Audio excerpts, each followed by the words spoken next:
വിജനമായ റോഡിലൂടെ തിരികെ വീട്ടിലേക്കുള്ള യാത്രയിലാണ് ദത്തനും സിദ്ധുവും ആഷിയും. ആഷിയുടെ മൂടൊന്നു മാറ്റാൻ വേണ്ടി പുറത്തേക്ക് പോയതായിരുന്നു അവർ. ആ കൂട്ടത്തിൽ ഹോസ്പിറ്റലിൽ പോയി ശ്രീദേവിനെ കണ്ടു. അവനെ ഡിസ്ചാർജ് ചെയ്ത് ദത്തൻ്റെ വീട്ടിലേക്കാണ് കൊണ്ടുപോകുന്നതെന്ന് ദത്തൻ തീർത്തും പറഞ്ഞു. സാവിത്രിയും ശ്രീദേവും ആദ്യം എതിർത്തെങ്കിലും ദത്തൻ്റെ ഉറച്ച തീരുമാനത്തിന് മുന്നിൽ അവർക്കത് സമ്മതിക്കേണ്ടി വന്നു. ദത്തൻ്റെ ഒപ്പം നിൽക്കുന്നത് ശ്രീദേവിനും സന്തോഷമുള്ള കാര്യം തന്നെയാണ്. ഹോസ്പിറ്റലിൽ നിന്ന് ഇറങ്ങിയപ്പോൾ അല്പം വൈകി. അതുകൊണ്ട് തന്നെ സിദ്ധു വണ്ടിയുടെ വേഗത അല്പം കൂട്ടിയാണ് ഡ്രൈവ് ചെയ്യുന്നത്. നീ എന്താടാ വായു ഗുളിക വാങ്ങാൻ പോകുവാണോ? എന്തിനാ എത്ര സ്പീഡ്? ബാക്ക് സീറ്റിൽ സുഖനിദ്രയിലായിരുന്ന ആഷി ഉറക്കം മുറിഞ്ഞതിൻ്റെ അസ്വസ്ഥതയെ സിദ്ധുവിനോട് ദേഷ്യത്തോടെ ചോദിച്ചു. ആ, നിനക്ക് അത് പറയാം. എപ്പോൾ ഇറങ്ങിയതാടാ വീട്ടിൽ നിന്ന്? അങ്ങോട്ട് ചെല്ലുമ്പോൾ മമ്മി എങ്ങാനും കണ്ട ഇന്ന് അവിടെ തൃശ്ശൂർ പൂരത്തിൻ്റെ വെടിക്കെട്ട് നടക്കും, സിദ്ധു ആദിയോടെ പറഞ്ഞു. അപ്പോൾ നീ മമ്മിയെ വിളിച്ചു പറഞ്ഞില്ലേ ലേറ്റ് ആകുമെന്ന്? ദത്തൻ ഞെട്ടിക്കൊണ്ട് ചോദിച്ചു. മറന്നുപോയി, സിദ്ധു നല്ലോണമെന്ന് ഇളിച്ചുകൊണ്ട് പറഞ്ഞു. നീ വിളിച്ചു പറയാമെന്ന് പറഞ്ഞിട്ടല്ലേടാ ഞങ്ങൾ വിളിക്കാതിരുന്നത്? സാമദ്രോഹി, ഇന്ന് മമ്മി അടിച്ച് തൊലി പൊളിക്കും എല്ലാത്തിൻ്റെയും. അല്ലെങ്കിൽ തന്നെ മമ്മിക്ക് ആകെ കലിപ്പില്ല മമ്മിയെ അറിയിക്കാതെ ഓരോന്ന് ചെയ്യുന്നതിന്, ആഷി തലയിൽ കൈവച്ചുകൊണ്ട് പറഞ്ഞു. എടാ, ഞാൻ ആ തിരക്കിനിടയിൽ മറന്നുപോയി. നീ പപ്പയെ ഒന്ന് വിളിച്ചേ, മമ്മി കിടന്നോ എന്ന് ചോദിക്കൂ. അത് വേണോ? കിടന്നിട്ടുണ്ടെങ്കിൽ ഫോൺ റിങ് ചെയ്യുമ്പോൾ മമ്മിയും എണീക്കില്ലേ? ദത്തൻ സംശയത്തോടെ പറഞ്ഞു. അത് ശരിയാ, എന്നാ എമിയെ വിളിക്ക്, അവളോട് ചോദിക്കാം. ആ ബെസ്റ്റ്, അവളിപ്പോൾ 4 ഉറക്കം കഴിഞ്ഞിട്ടുണ്ടാവും. ഇനിയിപ്പോൾ എന്താ ചെയ്യുക? ഒന്നും ചെയ്യാനില്ല, വരുന്നിടത്ത് വെച്ച് കാണാം. മമ്മി കിടന്നിട്ടുണ്ടാവും എന്നാ എനിക്ക് തോന്നുന്നത്, പറഞ്ഞുകൊണ്ട് സിദ്ധു വേഗത്തിൽ കാർ മുന്നോട്ടെടുത്തു. വീടിന് മുന്നിൽ കാർ നിർത്തി സിദ്ധുവും ആഷിയും ദത്തനും പുറത്തിറങ്ങി. 3 പേരും വീട്ടിനുള്ളിലേക്ക് കയറാതെ അവിടെ തന്നെ നിന്ന് താളം ചവിട്ടാൻ തുടങ്ങി. എടാ ദത്ത, നീ ആദ്യം കയറ്, എന്നിട്ട് ഞങ്ങൾ കയറാം, സിദ്ധു പിറകിൽ നിന്ന് ദത്തനെ മുന്നിലേക്ക് തള്ളിക്കൊണ്ട് പറഞ്ഞു.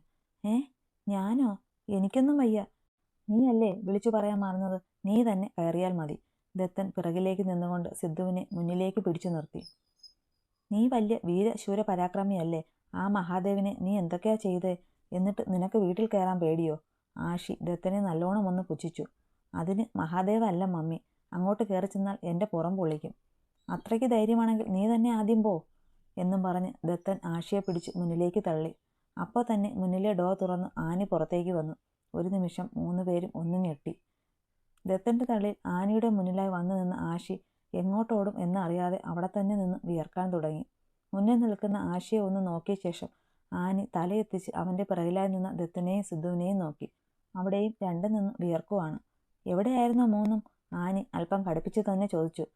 അത് മമ്മി, ഞങ്ങൾ ശ്രീദേവിൻ്റെ അടുത്ത് ഹോസ്പിറ്റൽ, ആഷി വിക്കി വിക്കി പറഞ്ഞു. നിങ്ങൾ കഴിച്ചിട്ടാണോ വന്നത്? അവർ ഒന്ന് മൂളിയ ശേഷം വീണ്ടും ചോദിച്ചു. ആ, ഞങ്ങൾ പുറത്തുനിന്ന് കഴിച്ചിട്ടാ വന്നത്. എന്നാ പിന്നെ ഇവിടെ നിന്ന് ഇനി എന്തിനാ ബുദ്ധിമുട്ടിക്കുന്നത്? പോയി കിടന്ന് ഉറങ്ങാൻ നോക്കല്ല. 3നെയും ഒന്ന് കൂർപ്പിച്ചു നോക്കിയിട്ട് ആനി അകത്തേക്ക് നടന്നു.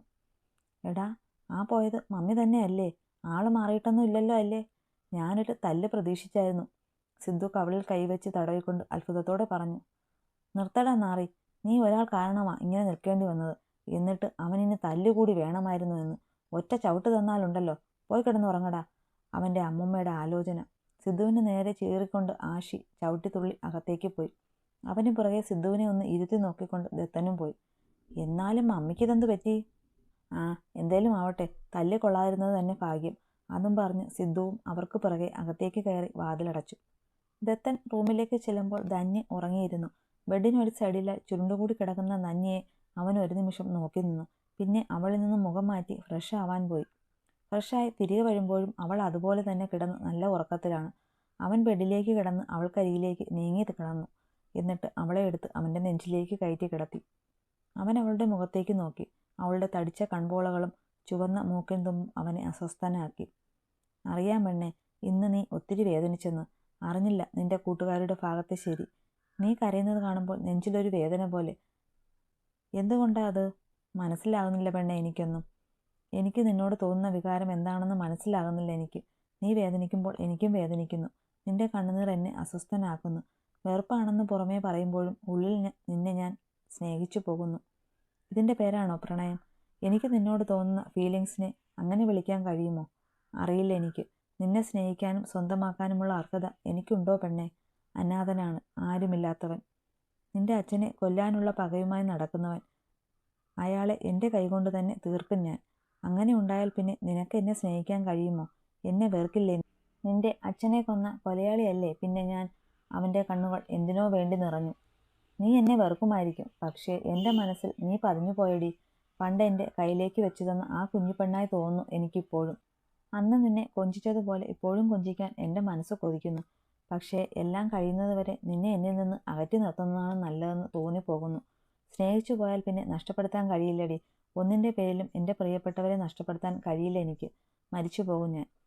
അവൻ്റെ കണ്ണുകൾ നിറഞ്ഞു തുളുമ്പി. അതിൽ നിന്ന് കണ്ണുനീർ തുള്ളികൾ അവളുടെ മുടിയിഴകളിലേക്ക് വീണു മറഞ്ഞു. അവൻ വിറയ്ക്കുന്ന ചുണ്ടുകളോടെ അവളുടെ മൂർധാവിൽ ചുംബിച്ചു. ഒരു നിമിഷം അവൻ്റെ ചുണ്ടുകൾ അവിടെ തന്നെ വിശ്രമം കൊണ്ടു. ശേഷം അവൻ അവളിൽ നിന്ന് അകന്നു മാറി അവളുടെ മുഖത്തേക്ക് നോക്കി. അവൻ്റെ കണ്ണുകൾ അവളുടെ സീമന്തരേഖയിൽ എത്തി നിന്നു. അവളുടെ സിന്ദൂര ചുവപ്പില്ലാത്ത സീമന്തരേഖയിൽ അവൻ വിരലുകൊണ്ട് ഒന്ന് തഴുകി. നിന്റെ ഈ സീമന്തരേഖ ഒരിക്കൽ ഞാൻ ചുമപ്പിക്കും പെണ്ണെ. എൻ്റെ മുഴുവൻ പ്രണയവും നിന്നിലേക്ക് പകർന്നു തന്നുകൊണ്ട് ഞാനിത് ചുമപ്പിക്കും. അവൻ ഒന്നുകൂടി അവളെ അവൻ്റെ നെഞ്ചിലേക്ക് പൊതിഞ്ഞു പിടിച്ചുകൊണ്ട് പറഞ്ഞു. ദത്തൻ്റെ നെഞ്ചിലെ ചൂടിൽ ഒരു പൂച്ചക്കുഞ്ഞിനെ പോലെ പതുങ്ങിക്കിടന്നു ധന്യ. സുന്ദരമായ സ്വപ്നം കണ്ടതുപോലെ അവളുടെ ചുണ്ടുകൾ സഞ്ചരിച്ചു. പിറ്റേന്ന് രാവിലെ തന്നെ ദത്തനും ആഷിയും കൂടി ഹോസ്പിറ്റലിലേക്ക് പോയി. അവിടെ ചെല്ലുമ്പോൾ സാവിത്രിയും പാർവതിയും കൂടി ശ്രീദേവിൻ്റെ മരുന്നും ഡ്രസ്സുകളുമൊക്കെ ഒരു ബാഗിലാക്കി എടുത്തു വയ്ക്കുന്ന തിരക്കിലാണ്. അവർ ഡോർ തുറക്കുന്ന സൗണ്ട് കേട്ടപ്പോഴാണ് സാവിത്രിയും പാർവതിയും അവരെ കാണുന്നത്. ആഹാ, നിങ്ങൾ ഇത്ര രാവിലെ തന്നെ എത്തിയോ? സാവിത്രി പുഞ്ചിരിയോടെ ചോദിച്ചു. പിന്നെ വരാതിരിക്കാൻ പറ്റുമോ അമ്മായി? ഇവൻ അവിടെ കിടന്ന് കയറ് പൊട്ടിക്കുകയല്ലേ, ഇങ്ങോട്ട് വരാൻ? ആഷി ദത്തനെ കളിയാക്കിക്കൊണ്ട് പറഞ്ഞു. പോടാ, അങ്ങനെയൊന്നുമില്ല അമ്മായി. ഇന്ന് ഡിസ്ചാർജ് ആണെന്ന് പറഞ്ഞല്ലോ, അതുകൊണ്ട് രാവിലെ തന്നെ പോന്നു. ആഷിയെ നോക്കി കണ്ണുരുട്ടിക്കൊണ്ട് ദത്തൻ സാവിത്രിയോട് പറഞ്ഞു. അത് കണ്ട് സാവിത്രിയും പാർവതിയും ചിരിച്ചുപോയി. ദത്തൻ ശ്രീദേവി കിടക്കുന്ന ബെഡിലേക്ക് നോക്കി. അവൻ നല്ല ഉറക്കത്തിലാണ്. ഉണർത്താൻ എന്തുകൊണ്ടോ ദത്തന് മനസ്സ് വന്നില്ല. അമ്മേ. അപ്പോഴാണ് ആരുടെ ശബ്ദം അവിടെ മുഴങ്ങി കേട്ടത്. എല്ലാവരും ശബ്ദം കേട്ടിടത്തേക്ക് നോക്കി. ഡോറിന് മുന്നിൽ തലയും തടവി ഒരു പെൺകുട്ടി നിൽക്കുന്നു. ദത്തനും ആഷിയും അവളെ കണ്ട് സംശയത്തോടെ നോക്കി. ആ, നീ ആയിരുന്നോ? എന്തിനാ പെണ്ണെ ഇങ്ങനെ നിലവിളിക്കുന്നേ? പാർവതി അവളെ നോക്കി കണ്ണുരുട്ടി. അത് തല മുട്ടിയിട്ടാ. ഈ പണ്ടാരം എൻ്റെ തലയ്ക്ക് വന്ന് മുട്ടി. അവൾ ഡോറിന് ഒരു ചവിട്ടും കൊടുത്ത് അവിടെ നിന്ന് മുന്നോട്ട് നടന്നു. അപ്പോഴാണ് അവിടെ നിൽക്കുന്ന രണ്ടുപേരെ അവൾ കാണുന്നത്. അവൾ സംശയത്തോടെ അവരെ നോക്കി. ആ, നിങ്ങളറിയില്ലല്ലോ ഇവളെ? ഇതാണ് എൻ്റെ ഓമനപുത്രി നിവേദ്യ. പാർവതി അവളെ പിടിച്ച് ദത്തൻ്റെ മുന്നിൽ കൊണ്ടുവന്ന് നിർത്തിക്കൊണ്ട് പറഞ്ഞു. ദത്തൻ ഒരു നിമിഷം അവളുടെ മുഖത്തേക്ക് തന്നെ നോക്കി നിന്നുപോയി. കുട്ടിത്തം തുളുമ്പുന്ന അവളുടെ മുഖം അവൻ മനസ്സിലേക്ക് പതിപ്പിച്ചു. അവൻ കൈകൾ ഉയർത്തി അവളുടെ തലയിൽ വാത്സല്യത്തോടെ തലോടി.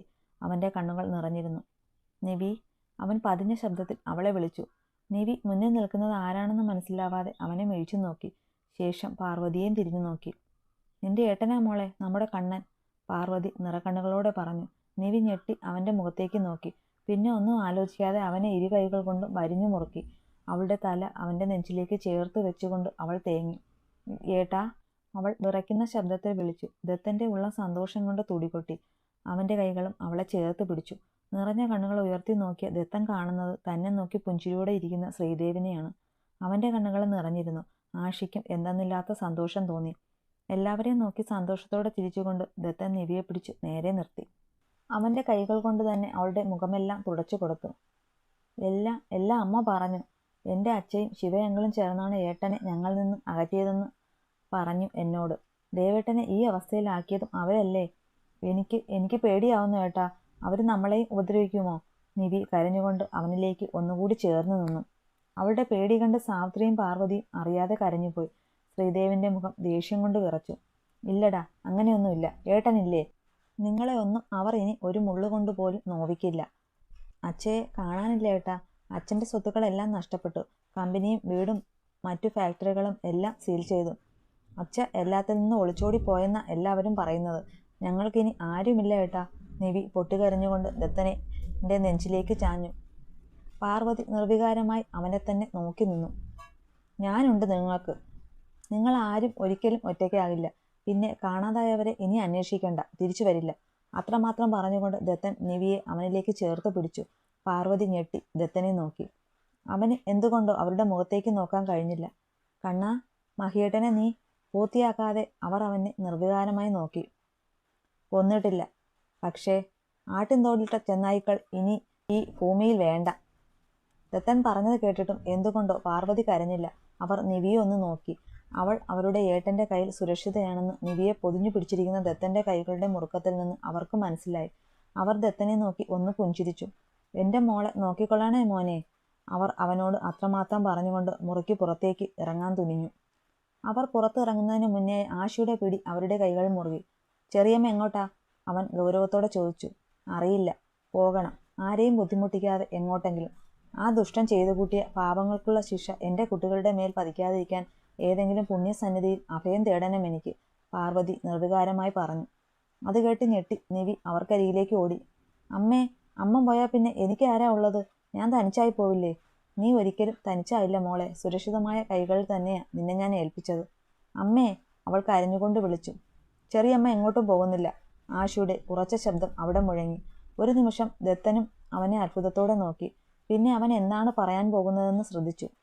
ഇവരെ മൂന്നാളെയും ധനുവിനെയും കൂടാതെ നിങ്ങൾക്ക് രണ്ടാൾക്കും ഇനിയും 3 മക്കൾ കൂടെയുണ്ട്. സാവിത്രിയെയും പാർവതിയെയും നോക്കി ആഷി ഉറപ്പോടെ പറഞ്ഞു. സാവിത്രിയും പാർവതിയും ഒന്നും മനസ്സിലാകാതെ അവനെ സംശയത്തോടെ നോക്കി. സംശയിക്കേണ്ട, ദത്തന്റെ അമ്മായിയും ചെറിയമ്മയും ഞങ്ങൾക്ക് സ്വന്തമാണ്. ഞാനും സിദ്ധുവും എമിയും നിങ്ങളുടെ വരവിനായി കാത്തിരിക്കുകയാണ്. ഈ അമ്മമാരുടെ സ്നേഹം ഞങ്ങൾക്കും വേണം, എന്നും ഞങ്ങൾക്ക് സ്വന്തമായി. എൻ്റെ മമ്മിയും പപ്പയും ഒക്കെ നിങ്ങളെ കൂട്ടി ഞങ്ങൾ ചെല്ലുന്നതും കാത്ത് അവിടെ ഇരിക്കാൻ തുടങ്ങിയിട്ട് സമയം കുറച്ചായിട്ടുണ്ട്.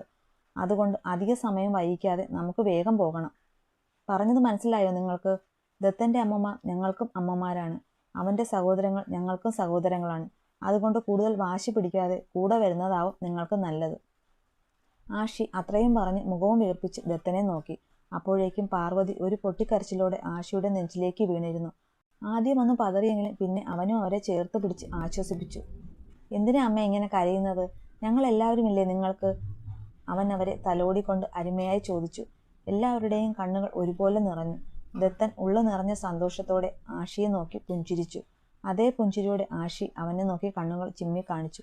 ഹാളിൽ തന്നെ കഥ പറഞ്ഞിരിക്കുകയാണ് ധന്യയും എമിയും സിദ്ധുവും. ആനയും ജേക്കബും രാവിലെ മുതൽ ആരോ വരുന്നതും പ്രതീക്ഷിച്ച് വഴിക്കണ്ണുമായി ഇരിക്കുകയാണ്. നിങ്ങൾ ആരെയായി നോക്കിയിരിക്കുന്നത്? ധന്യ ആനിക്കരിയിലേക്ക് വന്ന് സംശയത്തോടെ ചോദിച്ചു. ആനി അവളോട് എന്തോ പറയാനായി തുനിഞ്ഞതും മുറ്റത്ത് കാർ വന്നു നിന്നതും ഒരുമിച്ചായിരുന്നു. എല്ലാവരുടെയും ശ്രദ്ധ അങ്ങോട്ടേക്കായി. ആദ്യം വന്ന കാറിന്റെ ഡ്രൈവിംഗ് സീറ്റിൽ നിന്ന് ആഷി പുറത്തേക്കിറങ്ങി. പിന്നീട് നിവിയും പാർവതിയും അവനൊപ്പം പുറത്തേക്കിറങ്ങി. ധന്യയ്ക്ക് തന്റെ കണ്ണുകളെ വിശ്വസിക്കാനാകാത്തതുപോലെ തോന്നി. അവൾ സന്തോഷത്തോടെ അവർക്കരികിലേക്ക് പോകാൻ നിന്നതും പിറകിൽ വന്ന കാറിൽ നിന്ന് ദത്തനും സാവിത്രിയും പുറത്തേക്കിറങ്ങി. ശേഷം ദത്തൻ കോ ഡ്രൈവിംഗ് സീറ്റിൽ നിന്ന് ശ്രീദേവിനെ പിടിച്ച് പുറത്തിറക്കി. അവർക്കരികിലേക്ക് പോകാൻ നിന്ന ധന്യ ശ്രീദേവിന്റെ തലയിലെയും കൈയിലെയും കെട്ടുകൾ കണ്ട് തറഞ്ഞു നിന്നു. ഏട്ടാ, അവൾ കരഞ്ഞുകൊണ്ട് ശ്രീദേവിനരികിലേക്ക് ഓടി.